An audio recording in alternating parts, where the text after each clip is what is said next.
আসসালামু আলাইকুম রহমতুল্লাহি আবরাকাতু। প্রিয় দিনী ভাই বোন বোনেরা, আজকে আমরা জানবো কোরআনে একটি আমল। অনেকেই প্রশ্ন করে থাকেন, অনেকেই জানতে চান যে হুজুর অল্প বয়সেই চুল পেকে যায়, চুল ঝরে যায়, এর থেকে কি উপায় রয়েছে এই চুল ঝরে যাওয়া এবং চুল পেকে যাওয়ার। তো আজকে আমরা কোরআনে সেই একটি আমল শিখব, একেবারে 100-এ 100 কাজ করবে ইনশাআল্লাহ। ধৈর্য ধরে সম্পূর্ণ ভিডিওটি দেখুন এবং আমলটি ভালোভাবে শিখে নিন, ইনশাআল্লাহ কাজে দিবে। আল্লাহ তাআলা কালামে পাকের মধ্যে জানিয়ে দিয়েছেন, অনুনাজ্জিলু মিনাল কোরআনি মা হুয়া শিফা ওয়া রাহমাতুল লিল মুমিনিন। আল্লাহ তাআলা এখানে জানিয়ে দিয়েছেন, আমি কোরআনকে নাজিল করেছি মুমিনদের জন্য রহমত এবং যারা অসুস্থ তাদের জন্য শিফা স্বরূপ। তাই চুল ঝরে যাওয়া, চুল অল্প বয়সে পেকে যাওয়া, এটাও একটা অসুস্থতার কারণ। মানুষ অনেক সময় দেখা যায় পুষ্টিহীনতায় ভুগে, যার কারণে চুল ঝরে যায়, অল্প বয়সে চুল পেকে যায় এবং চুল পাতলা হয়ে যায়, যার কারণে খারাপ দেখা যায়। অথবা অনেক সময় চুলের অযত্ন করার কারণে, যত্ন না নেওয়ার কারণে চুল ঝরে যায়।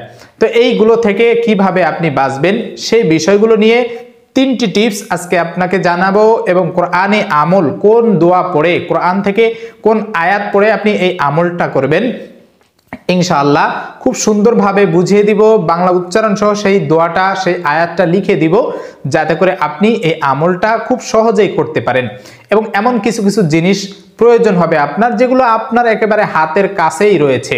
তো আজকে আমরা জেনে নেই 1 নাম্বার যে বিষয়টা হচ্ছে, আপনি যখন এই আমলটা করবেন তখন আপনার কাছে একটা ডিম থাকতে হবে। একটা ডিম সংগ্রহ করবেন এবং এর পাশাপাশি একটা খাঁটি যে অলিভ অয়েল রয়েছে, অরিজিনাল যে অলিভ অয়েল, এবং অলিভ অয়েল যেটা দেখবেন যে জয়তুনের তেল বলা হয়, বা জলপাইয়ের তেল আর অলিভ অয়েল, জয়তুনের তেল দুটো কিন্তু আলাদা জিনিস। আপনি জয়তুনের তেল বা অলিভ অয়েল যেটাকে বলে সেটা সংগ্রহ করবেন এবং সেটা সংগ্রহ করার পরে ভালোভাবে একটা ডিম নিয়ে একটা বাটির ভিতরে সেটাকে ভালোভাবে মিক্স করবেন। 2 চামচ আপনি অলিভ অয়েল সেটার ভিতরে দিয়ে এরপরে ভালোভাবে মিক্স করে নেবেন। মিক্স করার পরে আপনি কোরআনের এই ছোট্ট আয়াতটা আমি বাংলা উচ্চারণ সহ লিখে দিচ্ছি, এই আয়াতটা আপনি 3 বার পড়বেন। 3 বার পড়ে 3 বার ফু দিবেন। ফু দেওয়ার পরে এরপরে আপনার যে চুলের গোড়া রয়েছে, বিসমিল্লাহ বলে চুলের গোড়া থেকে চুলের একবারে মাথা পর্যন্ত ভালোভাবে মেখে নেবেন। 30 থেকে 40 মিনিট পর্যন্ত একটু ঢেকে রাখবেন। চুলের অনেক ক্যাপ পাওয়া যায়, এগুলো দিয়ে বা কাপড় দিয়ে পেঁচিয়ে রাখবেন। এরপরে গোসলের সময় 30-40 মিনিট পরে ধুয়ে ফেলবেন, ভালো করে গোসল করে ফেলবেন ইনশাআল্লাহ। এটা যদি সপ্তাহে 2 বার করে ব্যবহার করেন, আল্লাহ তাআলা এই কালামে পাকের আয়াতের উসিলায় আপনার যে চুল ঝরা এবং অল্প বয়সে চুল পেকে যাওয়া, এগুলো থেকে আল্লাহ তাআলা মুক্তি দিবেন। তবে অবশ্যই যদি মানুষের বয়সের কারণে চুল পাকে সেটা ভিন্ন বিষয়, সেটা কখনোই ঠিক হবে না। কারণ কি, যে সেটা বয়সের কারণেই চুল পেকে গেছে, এখন সেটা আর কালো হবার নয়, অতএব সেটা ভিন্ন বিষয়। কিন্তু অল্প বয়স যাদের দেখা যায় 30 বছর, 35-40 বছর, এরপরে দেখা যায় যে চুল কোনো কারণে, পুষ্টিহীনতার কারণে বা অসুস্থতার কারণে, রোগের কারণে চুল পেকে যায়, চুল ঝরে যায়, তাদের জন্য এই আমলটা প্রযোজ্য ইনশাআল্লাহ। আল্লাহ তাআলা এর থেকে মুক্তি দিবেন। এরপরে 2 নম্বর যে টিপস, এটা আপনি ব্যবহার করতে পারেন, সেটা হচ্ছে আপনার বাড়ির আশেপাশে যেখানে আপনি মেহেন্দি বলা হয় বা মেহেদি গাছ বলা হয়, যে মেহেদি প্রাকৃতিক যে গাছগুলো, এই মেহেদি পাতা সংগ্রহ করবেন।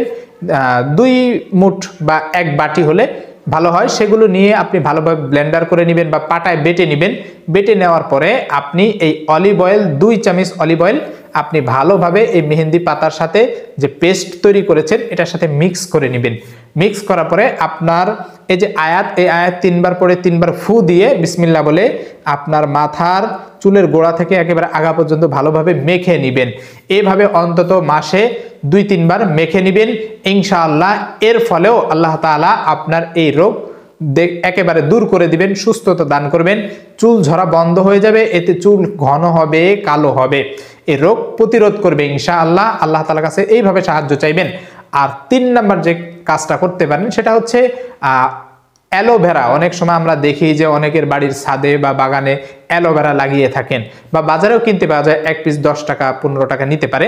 এই অ্যালোভেরা সংগ্রহ করবেন। অ্যালোভেরার ভিতরে যে একটা জেলি থাকে, এটা চামিচ দিয়ে ভালোভাবে ঘষে একটা বাটিতে নিয়ে সেটাকে ভালোভাবে পেস্ট করবেন। পেস্ট করে এরপরে আপনি এই কোরআনের যে আয়াত রয়েছে, এই আয়াত, এটার ভিতরে অলিভ অয়েল দেওয়ার প্রয়োজন নেই, এই আয়াতটা আপনি 3 বার পড়বেন, 3 বার ফু দিবেন। ফু দিয়ে আপনি এটাও মাসের ভিতরে কমপক্ষে 2-3 বার চুলে লাগাবেন। এই আপনার চুলের গোড়া থেকে একবারে মাথা পর্যন্ত এইভাবে লাগাবেন।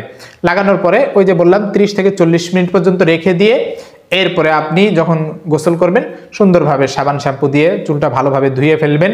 ইনশাআল্লাহ আপনি যদি এই নিয়মে আমল করে এরপরে যদি এই নিয়মে আপনার চুলের যত্ন নেন, আপনার মৃত্যু পর্যন্ত দেখবেন যে কখনোই যে পুষ্টিহীনতার কারণে চুল ঝরে যায় সেটা ইনশাল্লাহ হবে না। চুল সুন্দরভাবে ঝলমলে উজ্জ্বল হবে, আপনার চুলের গোড়া শক্ত হবে, এই চুলের গোড়া শক্ত হবে এবং মজবুত হবে, যার কারণে চুল ঝরবে না এবং চুল কালো হবে। এইভাবে যত্ন নেবেন এবং আল্লাহ তাআলার যে আয়াতটা আমি বলে দিচ্ছি, এই আয়াতটা আপনি 3 বার পড়ে 3 বার পড়েই 3 বার ফু দিবেন। সেই ছোট্ট একটা আয়াত সূরা বাকারার 71 নম্বর আয়াতটি হচ্ছে বিসমিল্লাহির রহমানির রহিম মুসাল্লামাতুল্লাহ শিয়াতা ফিহা। আবারও বলছি মুসাল্লামাতুল্লাহ শিয়াতা ফিহা। এই আয়াতটা 3 বার পড়বেন। 3 বার পড়ে ওই যে পেস্ট তৈরি করেছেন, প্রতিটা পেস্ট তৈরি করার সময় আপনি 3 বার পড়ে বিসমিল্লাহ বলে নেবেন। 3 বার পরে 3 বার ফু দিবেন।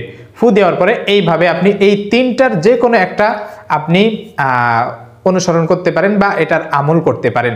আপনি ডিম দিয়ে অলিভ অয়েল দিয়ে, অথবা আপনি মেহেন্দি পাতা অলিভ অয়েল দিয়ে, অথবা অ্যালোভেরা দিয়ে যে কোনো একটা আপনি বেছে নিয়ে আপনি চুলের যত্ন নিতে পারেন। তবে অবশ্যই কোরআনী আয়াত আমল করবেন, কারণ এই কোরআন হচ্ছে এমন একটা কোরআন, মানুষের জন্ম থেকে মৃত্যু পর্যন্ত যত সমস্যা রয়েছে সব সমস্যার সমাধান আল্লাহ তাআলা এই আল কোরআনে রেখেছেন।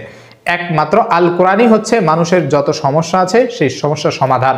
তো এগুলো থেকে আমাদের জানার বিষয় রয়েছে, আমরা অনেকে জানি না বিধায় আমল করতে পারি না, মনে করি ডাক্তারের কাছে গেলেই মনে হয় ওষুধ খেলেই ভালো হয়ে যাব।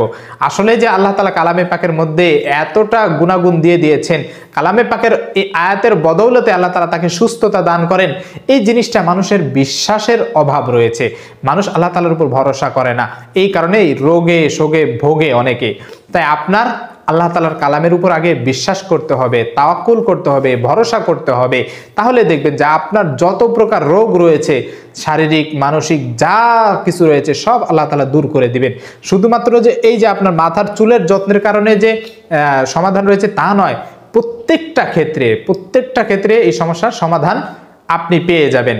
তাই চেষ্টা করবেন আল কোরআন থেকে আরো বিভিন্ন রোগের আমল আমরা এই চ্যানেলে আপলোড করে থাকি, দেখে আমলগুলো করবেন। শরীরে বিভিন্ন ব্যথার কারণে, গলায় মাছের কাঁটা আটকে গেলে বা জ্বরের কারণে, বিভিন্ন কারণে, দুশ্চিন্তা হতাশা, এগুলোর কারণে বিভিন্ন আমল আমরা কোরআন থেকে দিয়েছি আপনাদের জন্য। দেখে আমল করবেন, ইনশাআল্লাহ প্রত্যেকটা ক্ষেত্রে দেখবেন যে আপনি সুস্থতা অনুভব করবেন, সুস্থ হয়ে যাবেন। আল্লাহ তাআলা আপনাকে এই কোরআনের আয়াতের ওসিলায় পরিপূর্ণ সুস্থতা দান করবেন। আল্লাহ তাআলা আমাদের সকলকে কোরআনী আমল বেশি বেশি করার তৌফিক দান করুন। আগের কালে চিকিৎসা ছিল না কোরআন ছাড়া অন্য কিছু, মানুষ এই কোরআনের কারণেই চিকিৎসা গ্রহণ করেছে এবং সুস্থতা হয় আল্লাহ তাআলা দান করেছে। তাই আপনি কোরআন থেকে চিকিৎসা গ্রহণ করবেন, এরপরে সুন্নত অনুযায়ী অন্যান্য ডাক্তারের কাছে গেলেন কিছু সমস্যা নেই। আল্লাহ তাআলা আমাদের সকলের এই রোগ থেকে মুক্তি দান করুন। আমিন ওয়া আখিরু দাওয়ানা আলহামদুলিল্লাহি রাব্বিল আলামিন। আসসালামু আলাইকুম ওয়া রাহমাতুল্লাহি ওয়া বারাকাতুহু।